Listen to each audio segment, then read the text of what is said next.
Olá, eu sou Sinara, nutricionista. Para quem não me conhece, sou graduada pela Universidade Estadual do Ceará, fiz mestrado em farmacologia pela Universidade Federal do Ceará e atualmente estou no doutorado em ciências médicas também pela Universidade Federal do Ceará. Pois bem, há alguns meses eu tenho postado conteúdo sobre nutrição e diabetes nas redes sociais, com o intuito de divulgar informações acerca desse tema para quem tem interesse.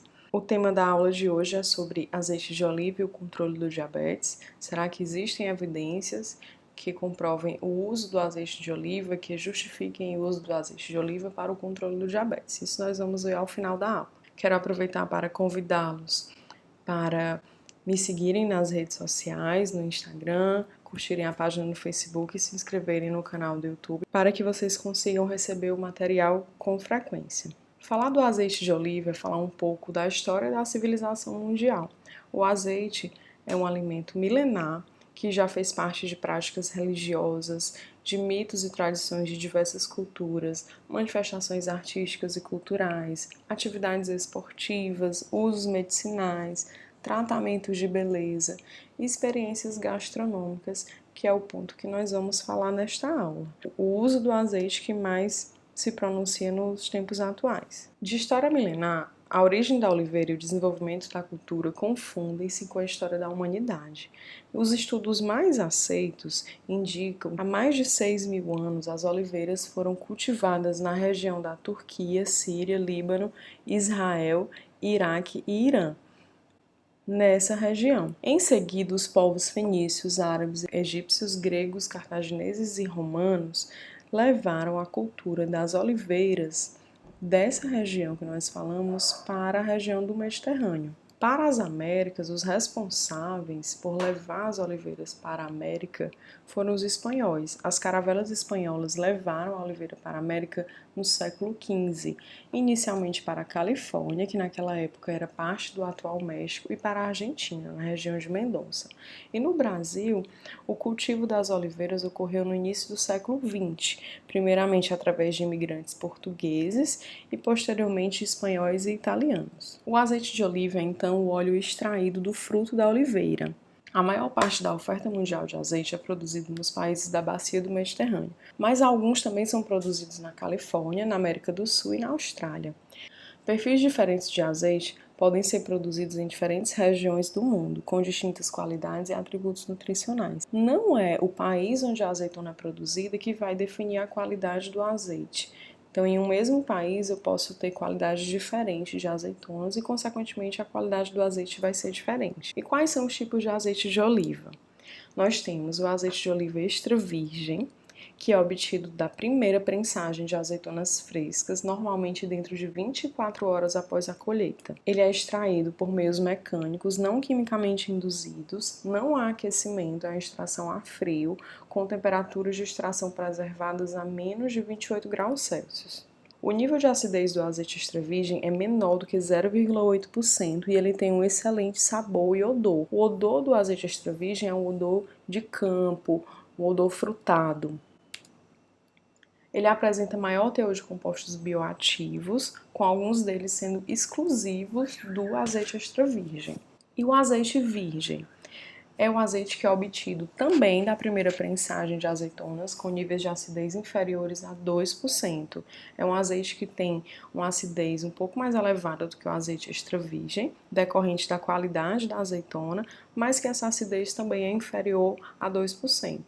Ele é extraído, assim como o azeite extra virgem, por meios mecânicos, não quimicamente induzidos, também a frio, com temperaturas preservadas a menos de 28 graus Celsius. Apresenta menor teor de compostos bioativos que o extra virgem e o seu consumo, aparentemente, ele não é tão benéfico como o do azeite extra virgem.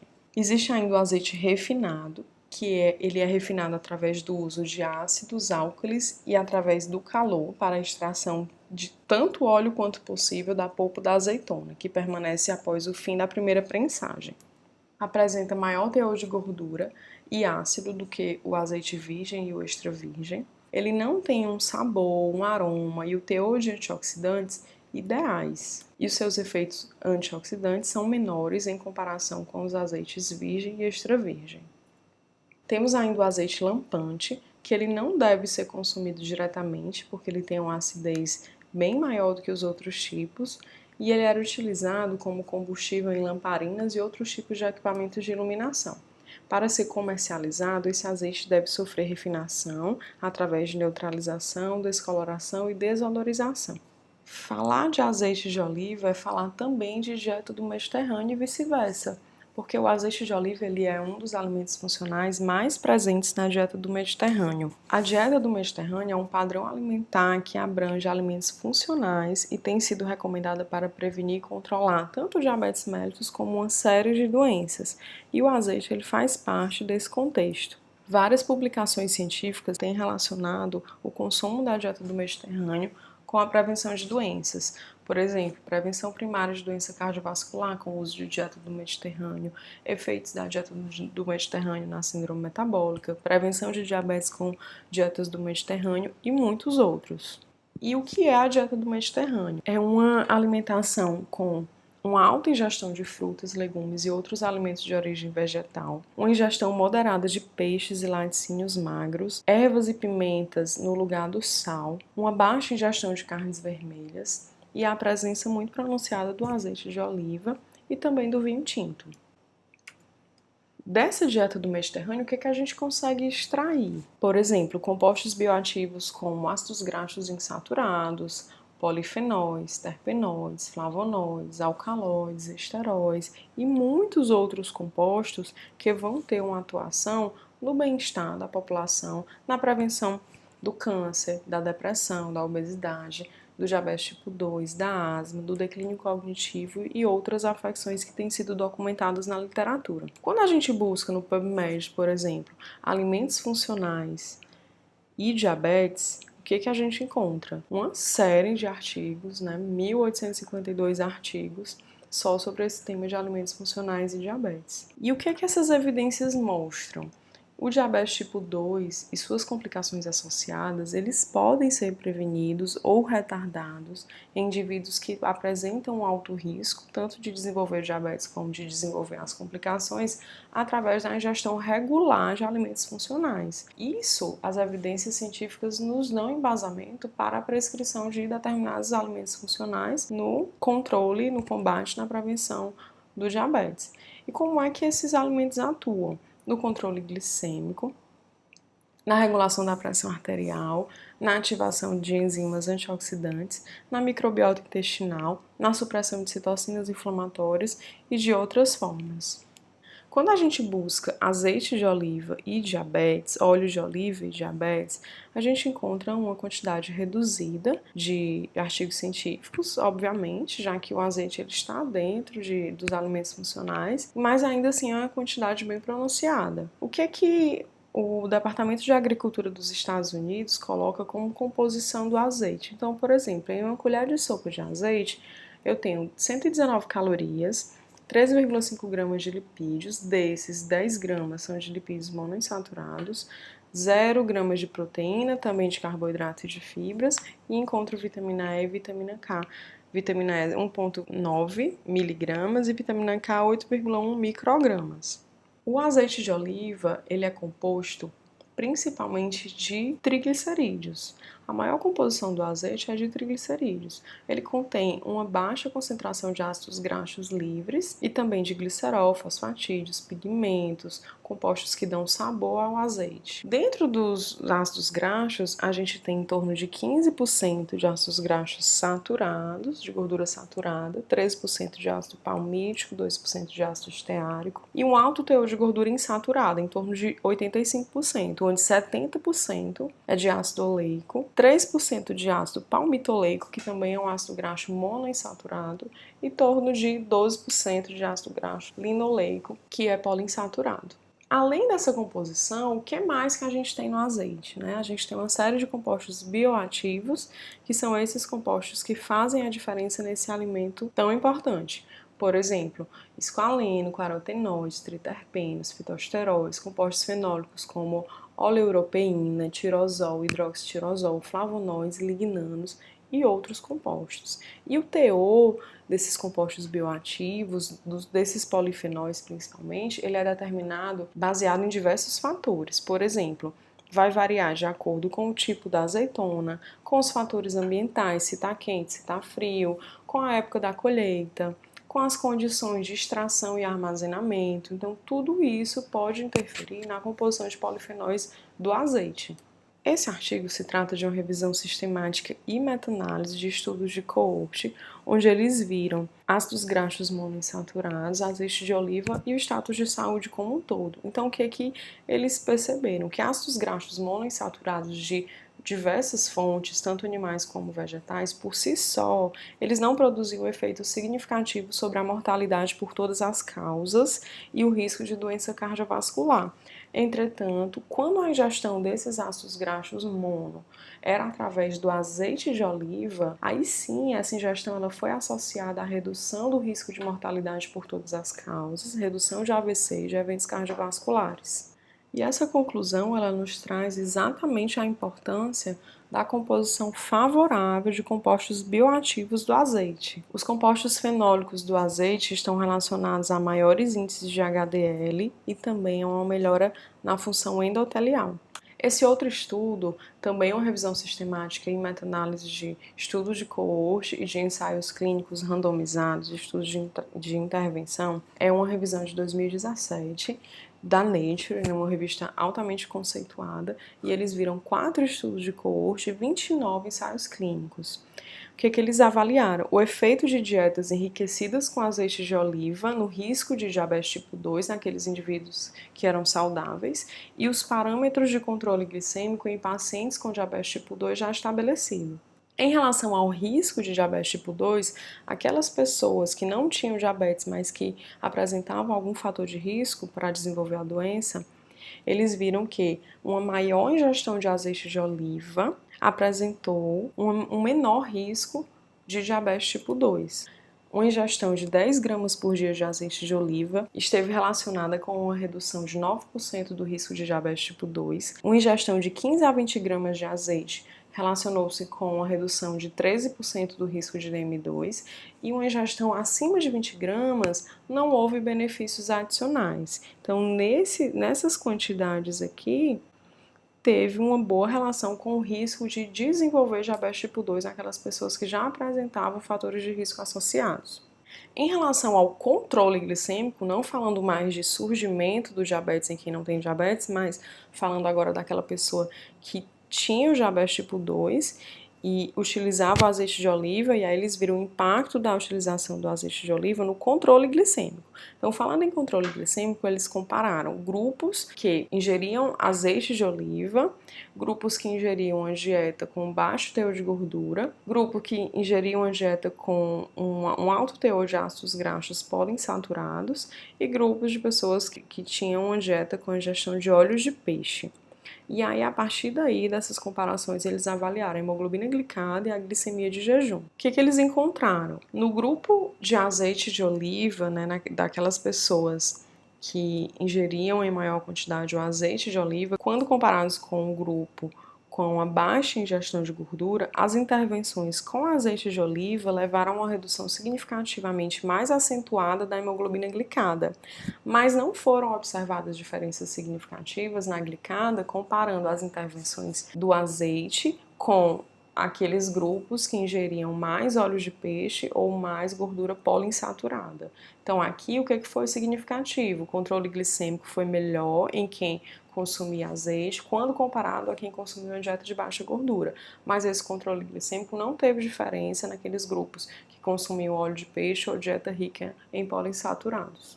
É estimado que o decréscimo de 0,1% da glicada corresponde a uma redução de aproximadamente 7% no risco cardiovascular.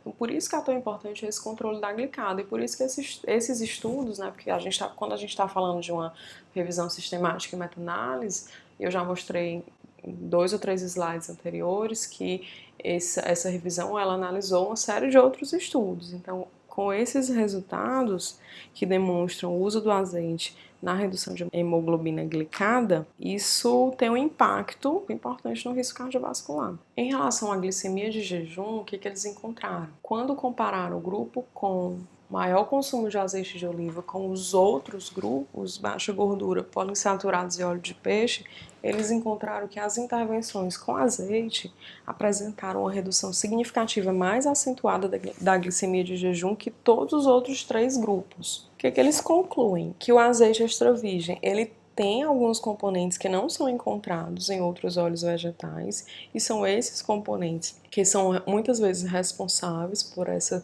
redução de glicemia e por esse controle de hemoglobina glicada. São insuficientes os dados sobre a recomendação de outros óleos no lugar do azeite, então o azeite ainda sai ganhando na frente de outros óleos vegetais. O consumo de azeite extra virgem pode exercer efeitos benéficos na prevenção e desenvolvimento e progressão do diabetes tipo 2. E uma substituição de carboidratos em torno de 5 a 10% do valor calórico total da dieta por ácidos graxos monoinsaturados, que o azeite entra como um alimento fonte desses ácidos graxos, tem efeitos benéficos sobre os fatores de risco metabólicos em pacientes com diabetes tipo 2.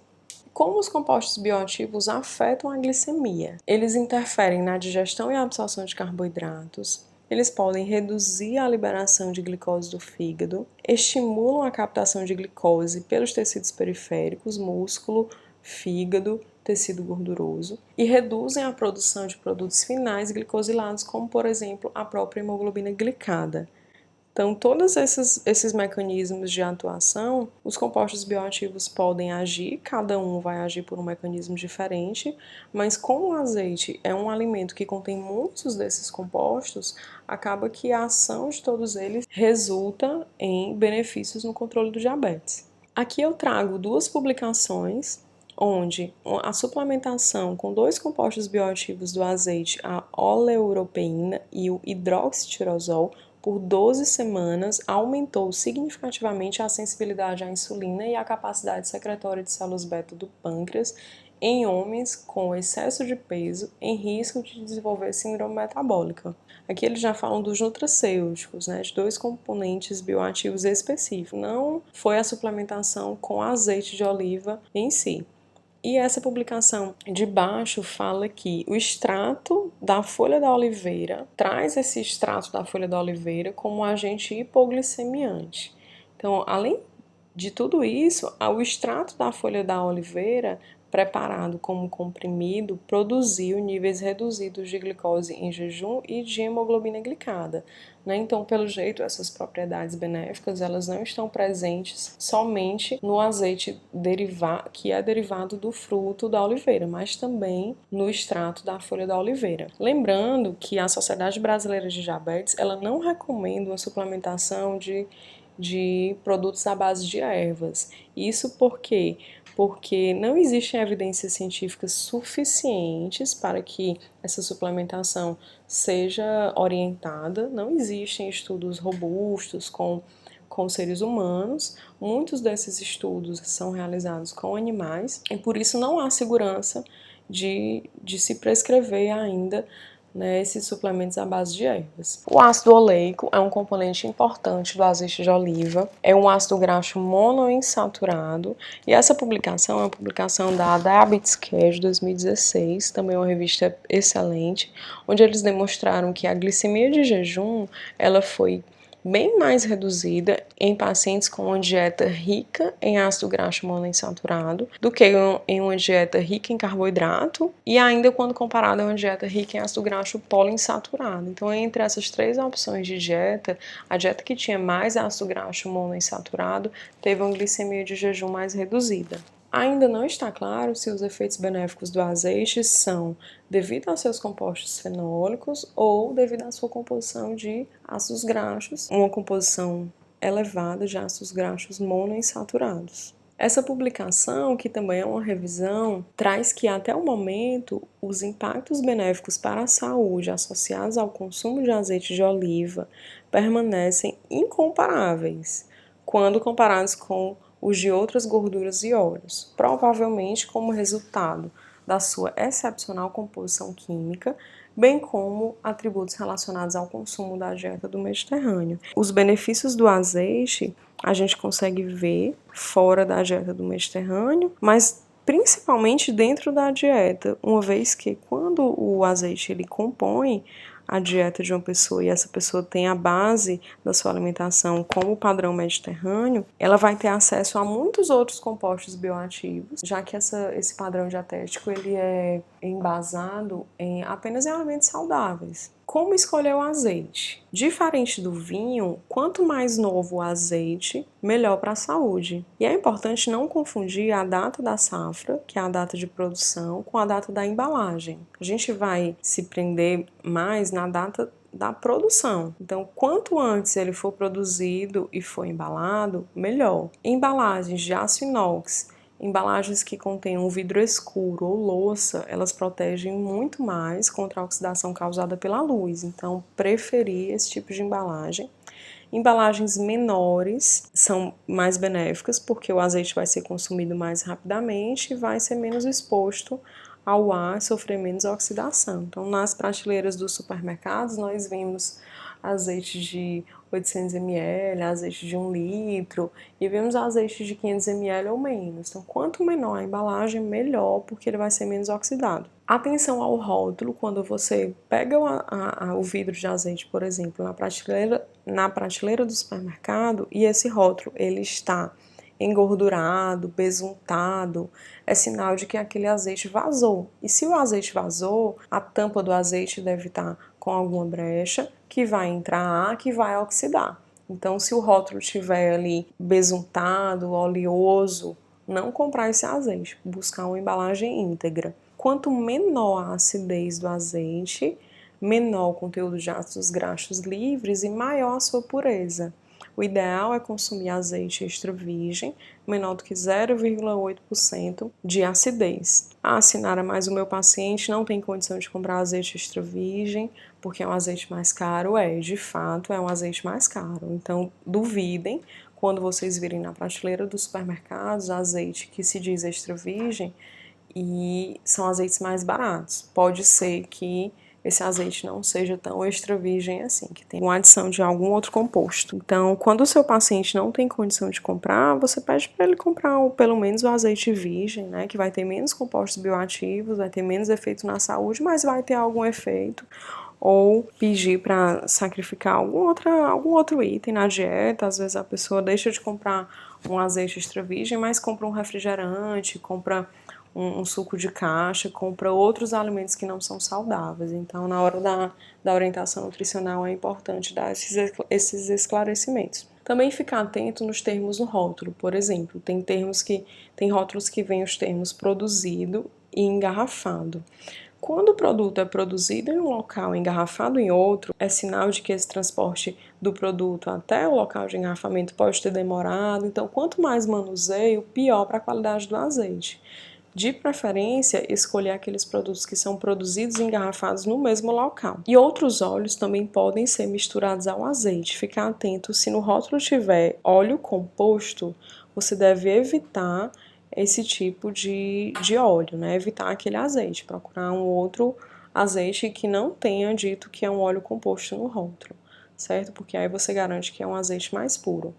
E na prática clínica e nutricional, como é que a gente pode orientar o nosso paciente, né? Vimos todo esse conteúdo teórico, mas na prática, o que é que eu vou orientar ao meu paciente que tem um risco de diabetes ou o meu paciente que já tem diabetes e que deseja controlar melhor a glicemia? Você pode orientar 15 a 20 gramas de azeite por dia, isso vai ser equivalente a cerca de 2 colheres de sopa. Mais do que isso, né, os estudos mostram que não tem um efeito adicional, então eu acho que é suficiente, já que o azeite é um óleo e, portanto, é um alimento de alto conteúdo de calorias. Essas 2 colheres de sopa por dia vão ter cerca de 200 calorias, o que não é muito, né, que deve ser distribuída durante o dia nas refeições que o paciente se sentir melhor, muitas vezes é no almoço e no jantar, ou não, vai depender muito dos hábitos alimentares dos seus pacientes. E orientar em relação a todas essas questões, orientar na escolha, orientar os tipos de azeite, o que é virgem, o que é extra virgem, o que é refinado, orientar como ele escolhe, se escolhe o vidro, se escolhe a lata, se for o vidro claro, vidro escuro, porque também é comum a gente ver vidros claros de azeite nas prateleiras dos supermercados. E esses vidros claros, eles deixam o alimento mais sujeito à oxidação pela luz. né? Muitas vezes são vidros mais bonitos, que as pessoas compram para, às vezes, enfeitar uma mesa ou causar uma boa impressão, mas na verdade acaba prejudicando a qualidade do alimento. Orientar em relação ao uso em determinadas temperaturas. O azeite, idealmente, é para ser utilizado em temperaturas mais baixas, então, de preferência, utilizar o azeite para passar um ovo, para passar uma carne, mas nunca utilizar o azeite para uma fritura, até porque você não vai utilizar um óleo caro como o azeite para uma fritura. E nós sabemos que as frituras não devem fazer parte da alimentação rotineira. Orientar também em relação à conservação, não conservar o azeite ao lado do fogão, para ele não pegar aquele calor do fogão, não conservar o azeite com a tampa aberta, sempre orientar a quem cozinha, orientar o seu paciente a fechar a tampa do azeite para evitar a entrada de ar, orientar a escolha de embalagens menores, para que aquele azeite não fique mais sujeito às alterações ambientais, etc. Então, tudo isso você pode utilizar na sua prática clínica e colocar essas informações na forma de um panfleto, na forma de uma conversa mesmo, mas que sejam informações úteis para o seu paciente. E na prática, a gente consegue orientar o uso do azeite na salada, para passar um ovo. Em alguns alimentos, né, que não sejam a fritura, dá para utilizar o azeite. Trocar, por exemplo, algumas outras fontes de gordura, como manteiga, maionese, margarina, pelo azeite é uma excelente opção. Então, utilizar o pão com azeite, tapioca com azeite, uma torrada com azeite. De todas essas formas, dá para acrescentar o azeite na alimentação dentro de uma dieta balanceada. E aí vale reforçar que o nutricionista vai saber distribuir aquelas calorias do azeite, aquelas 2 colheres de sopa, junto com outros alimentos que sejam fontes de gordura monoinsaturada, gordura poliinsaturada, evitando as gorduras saturadas e as trans, etc. O nutricionista vai saber distribuir bem a dieta do paciente dessa forma. Gostaria de agradecer a atenção de todos, espero ter contribuído e quaisquer dúvidas, entre em contato através das redes sociais.